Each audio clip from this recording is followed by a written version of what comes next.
Hello, and welcome back to another episode of Tomato Tomato.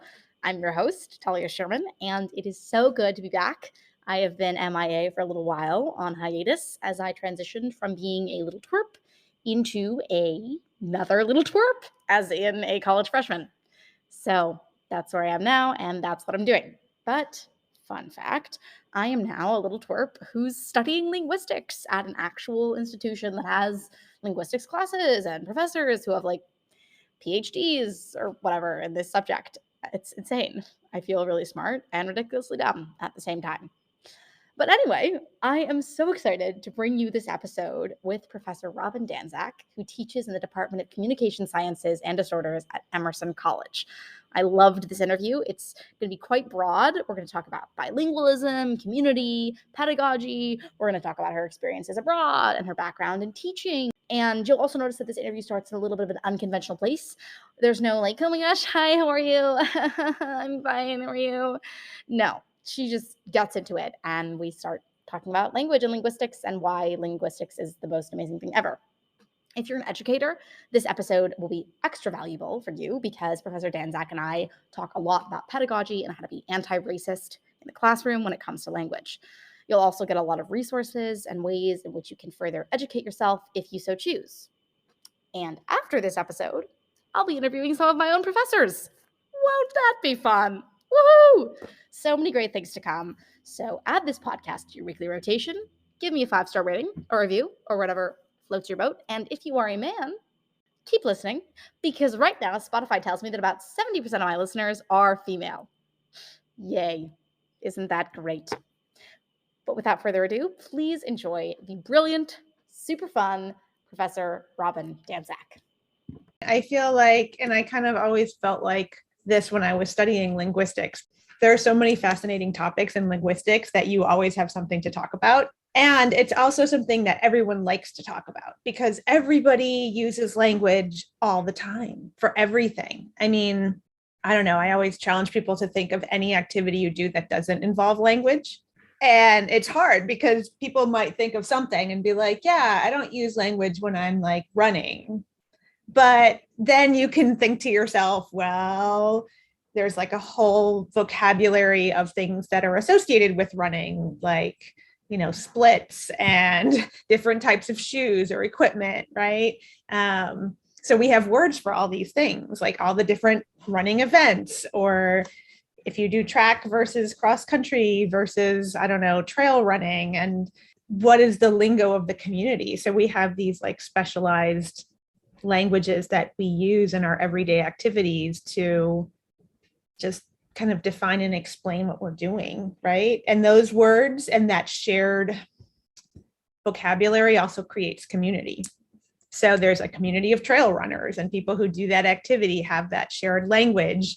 And there's, you know, ways that I'll say we, because I actually also do I am a trail runner, but communicate with each other about events and about, you know, different types of conditions, right? If you're running on different kinds of surfaces, whatever, right? So I don't know, it's just hard to take language out of any kind of activity or practice. Just like it's impossible to take culture out of any kind of activity or practice. Right. So why don't we start there? So you mentioned language and community, and then language and culture, and language and identity. So talk about those things and how do those things kind of intertwine in our world? Yeah, it's hard, right? I mean, culture, one of my favorite quotes, and I can't remember who said it. Who said it? Culture is water to a fish.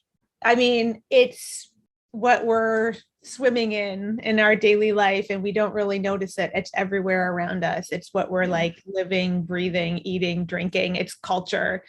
And so sometimes we don't think outside of our own culture because it's the way we're programmed. I know Geert Hofstede said, define culture as the software of the mind. So it's kind of like our mental programming, our lens through which we view the world. And like you just said, like language and culture, I mean, I could make a Venn diagram, maybe Right. even more than that. They're so intertwined. And we could add dialect to that. I think, you know, you asked about dialect in your emails, and it's the same, right? I mean, dialect is just a variation of a language, and there are political influences in what we call a language versus what we call a dialect too. History, politics, geography, power, all these things play into, what's a language versus what's a dialect? Should we just call them all languages or should we call them all dialects? I don't know. But either way, right? Either way, assuming we're all speaking a dialect and a language simultaneously, that is reflecting our culture, and our culture is reflected in our language. And those are things that we're using throughout our daily life as we interact with others, as we do things on our own, as we learn about the world. And then you mentioned identity, right? So how do we define ourselves? How do we know who we are within that space? And a lot of how we identify ourselves has to do with stories, how we tell stories about our lives and our world, and story is language too, right? Narrative is a type of language. We think about narrative as like a book that we read or a story or a movie, but honestly, we use narrative all day long to share our experiences. So all of social media, right? It's all about stories, telling stories, and that helps to define who we are. So that ties back into the identity piece. Okay, so talk to me more about what you're doing in this field of linguistics with language and culture and identity. Reading about you, I read a lot about how you're focusing on the bilingual writing of adolescents and adults, and sort of the impact of bilingualism and monolingualism on how we're writing and thinking. So talk to me about that. I have never done any research into that arena of linguistics. So yeah, take it away. So a little background on me. I studied in my undergrad, I studied art history and Hispanic language and culture. I was really interested at that time in really acquiring Spanish to the best of my ability and traveling as much as I could and having some international experiences. And I was fortunate enough to be able to do that. I got very attached to Chile in South America and returned there actually before graduating from my undergrad. And I stayed there for 5 years. And that's where I did my master's in linguistics. So I studied linguistics in Spanish, in a Spanish speaking community in Chile. And that's where, I started getting interested in bilingualism. But, my program was pretty general. So I was studying semantics and syntax. And it was also I didn't learn until later, it was a very cognitive focused department. So a lot of the emphasis was on what's going on inside of our brains in terms of language, more so than what's going on in the outside world. So in general, with language, we can kind of take two big perspectives. One is more cognitive constructivist, which is the inside the head approach. And that has to do with, any kind of research doing psychological tests about response time or Stroop tasks, things that are right, seeing how we're thinking and engaging. And of course, all the neurological aspects too. But the behavioral and the neurological side. And then there's the sociocultural side of language and linguistics. And that's the outside of the head stuff, as Elaine Silliman, my mentor, explained it. So inside the head, cognitive science, outside the head, sociocultural. So my linguistics program, which I learned later, was very cognitive focused. I took a whole class on metaphor. How do we describe our world around us and understand things in terms of metaphor, and how does language play into that? So metaphor is we talk about metaphor as a language, like a stylistic tool in writing or something like that. But when you think about it, a lot of the ways we perceive things are through metaphor.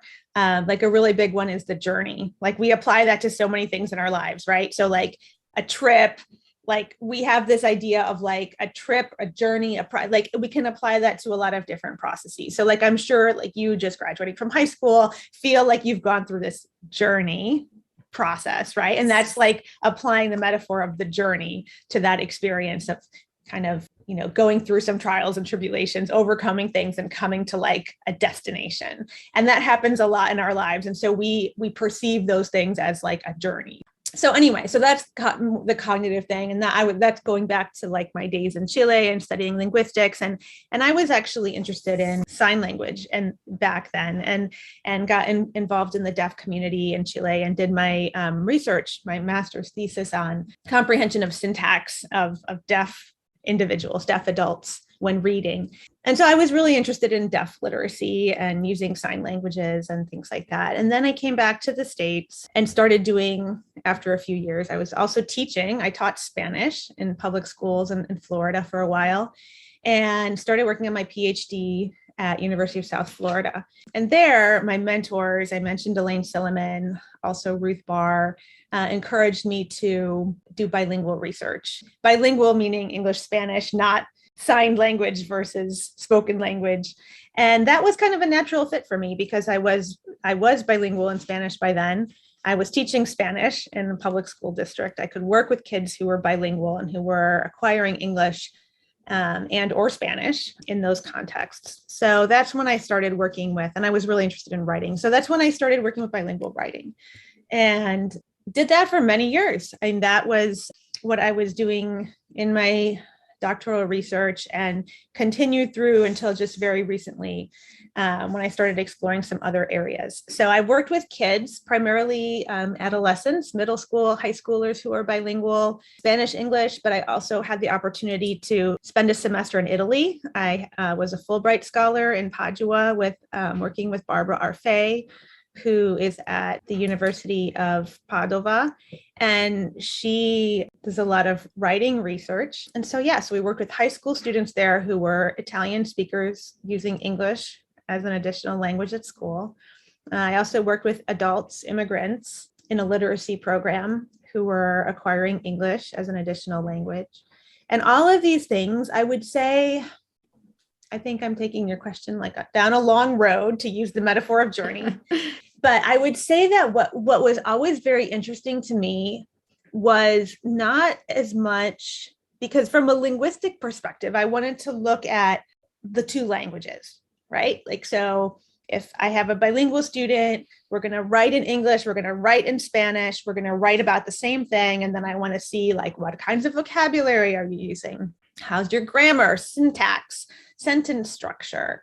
How's your morphology? What about the overall text? Is it well organized? How does it transition from idea to idea? So looking at writing from all of those aspects, but also like, what are you saying? What are you telling me about you and about your personal experience? And so I've always done what we call mixed methods research, where I could get quantitative or numeric data about the languages itself. Like I said, the vocabulary, complexity of sentences or phrases, even things like, how long was it? How many words did they use? What's the average number of words in a sentence or in a clause? So being able to make those comparisons and do some statistics across languages to compare, but qualitative research, where I'm looking at what are they talking about? What are the themes? What are the big ideas? What are the patterns? And so to have interesting qualitative data, and also just because, I want these students to actually be engaged and do something fun, not just like write some boring prompt.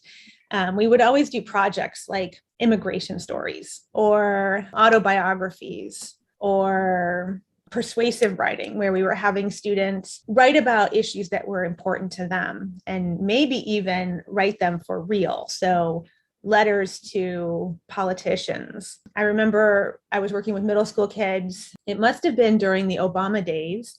And we were doing a persuasive writing project and had the kids write about, what was that act about allowing undocumented students DACA. DACA. Yeah. Writing persuasive letters to the president about DACA, right? And having that to pass, because at the time that was pre-DACA. So anyway, that's really what my work has been about. Okay. And so what should anyone, sort of we as people that are not linguists, know about bilingualism and versus monolingualism, and how that affects our society, people's brains? Like, how is my brain different because I am bilingual, or not bilingual, sorry, monolingual? And what kinds of like opportunities and or prejudice discrimination is wrapped up in being bilingual or monolingual?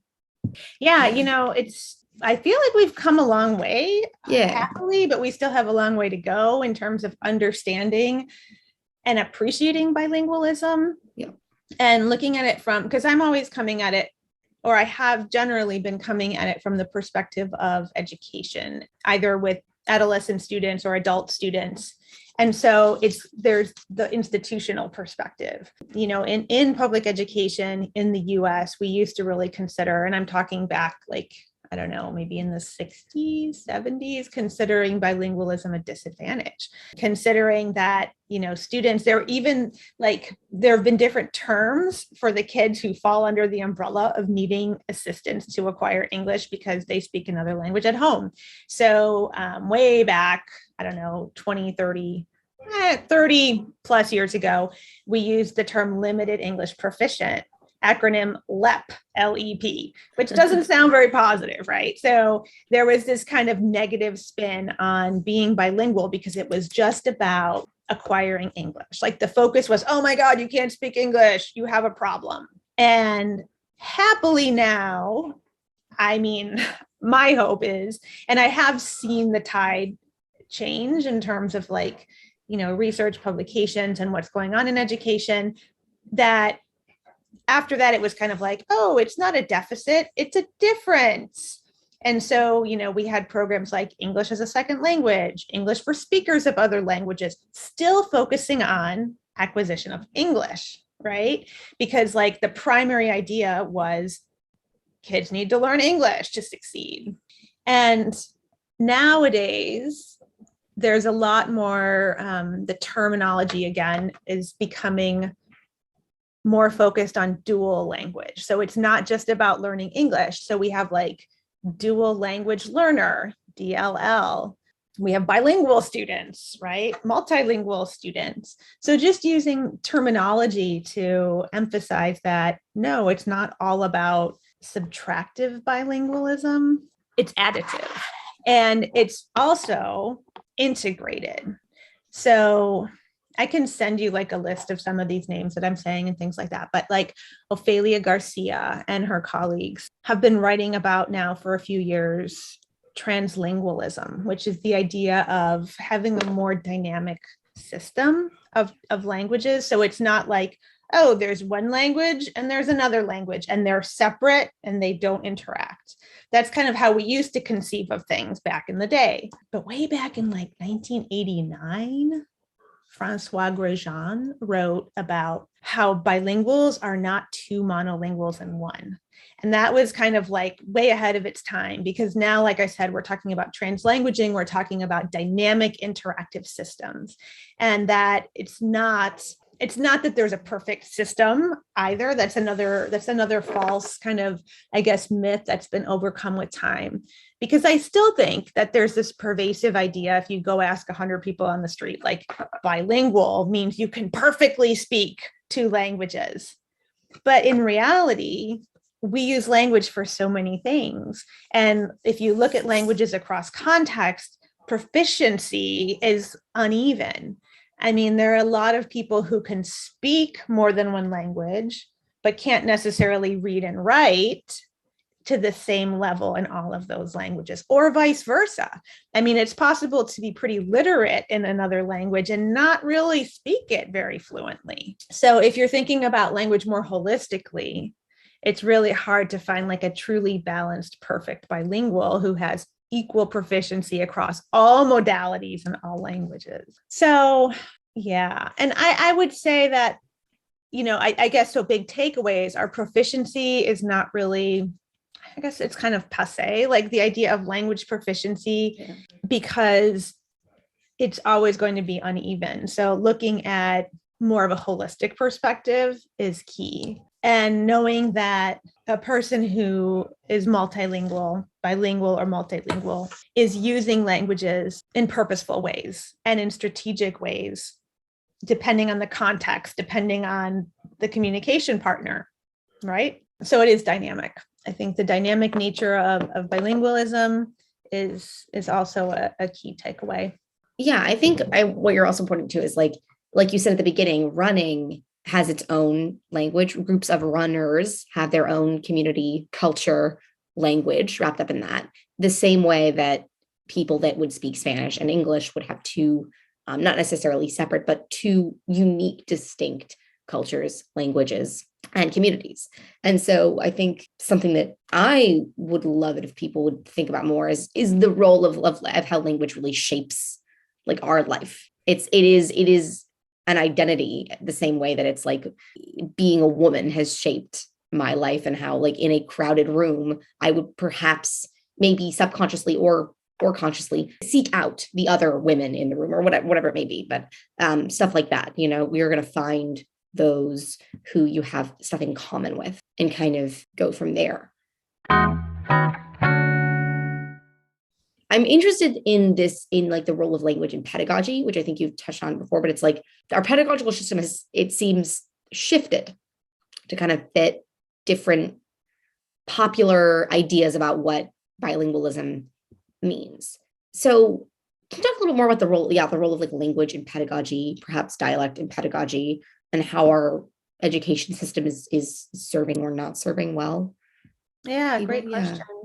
And I mean, I think, like you said, dialect is important here too, because just think about how diverse the United States is, and even how diverse a single state or city can be in terms of all of the different ways people speak English, which we can say is the same language, but spoken in so many different ways based on regional or cultural dialect. So yeah, I think dialect has been, I guess, kind of problematic in schools because there is a tendency to focus on like a dominant culture curriculum.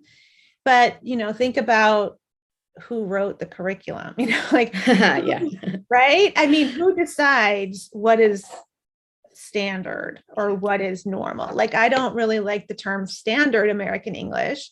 We sometimes use the term mainstream American English, but I mean, even still, English is English in the US is so diverse, and it's diverse in so many levels.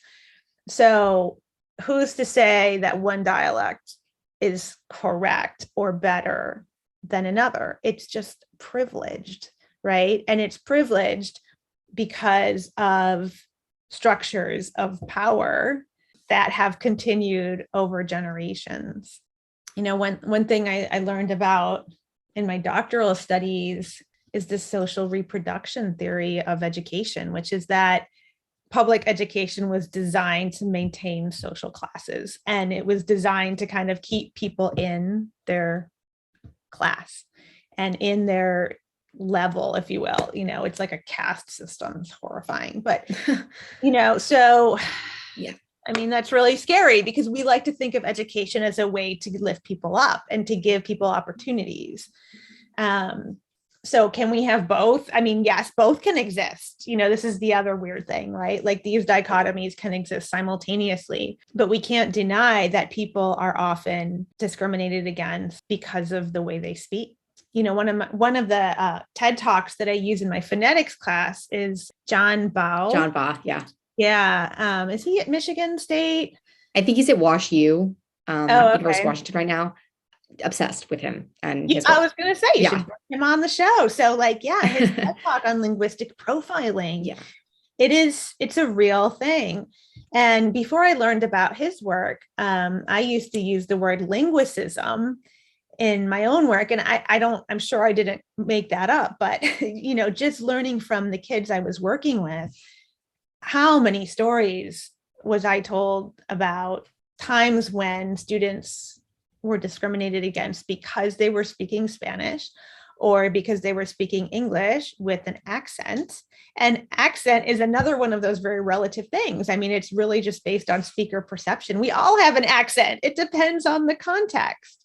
So anyway, but yes, linguicism is definitely real. Discrimination based on language or dialect is real. And so how can we work on that in schools? I guess going back to your question, April Baker Bell has done a lot of work on anti-racist Black language pedagogy, where she talks about how to work with Black English, African American English in the educational context. And just the idea that what a disservice it is to kids to have this negative, unwelcoming perception of the language that they speak, forcing kids to basically acquire and speak a dialect of the white community who has basically been the community of oppressors, right? So yeah, we have to move on, basically. I mean, the point is we have to move on from thinking that academic language is the right way. Academic language, and so we could also talk about like different registers of language too, and in all dialects, we have different registers. We speak differently with our friends than we might speak with grandmother, than we might speak with teacher, right? Police officer, people in authority, and it doesn't matter what our dialect is. We all have the capacity to have those different registers. And also, writing. So do you write the same way you speak? Always, maybe in a text, maybe in an email, but probably not in like a report that you're going to submit to school or to an employer. And so, those things are like above and beyond dialect. Yeah, that's fascinating. I'll have to look into the research of April Baker Bell, because that's important. And I've definitely in talking, I mean, I have friends that have talked about this, but it's like, and other linguists have talked about this as well. It's really weird to go to school and have to like switch every part of your identity. Like it's one thing to go to school and be like, I'm going to dress differently. I'm going to like act differently. I'm going to do this, but also, and I have to speak differently as well.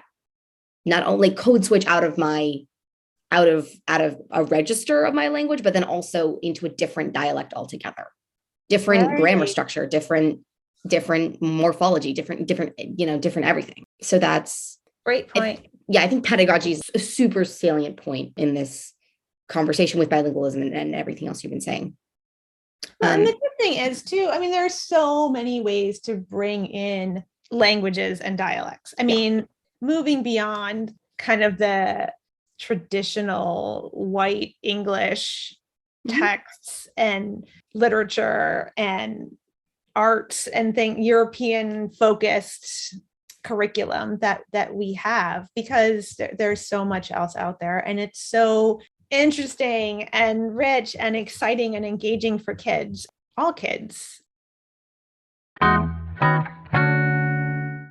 So, I mean, after linguistics, I did my PhD in communication sciences and disorders, and so I've been teaching since I've been at the university level. I've been in that field. So, communication sciences and disorders, I absolutely use my linguistics background. However, most of my students are planning on becoming speech language pathologists. So they're hoping to work with students, adults, toddlers, anyone across the age span with any kind of language, speech, hearing, communication challenges. And so, I think that's like a whole other area where we're kind of shifting and questioning our thinking in terms of what is a disability and how do we best serve people based on their individual needs. And that includes identity, culture, right? Language, dialect. So yeah, I think intersectionality might be kind of like the critical synthesis of all of these things, because going back to identity, we are so many things, and language is a big part, but there are other things too. That's a great synthesis. Intersectionality. I love where you took that.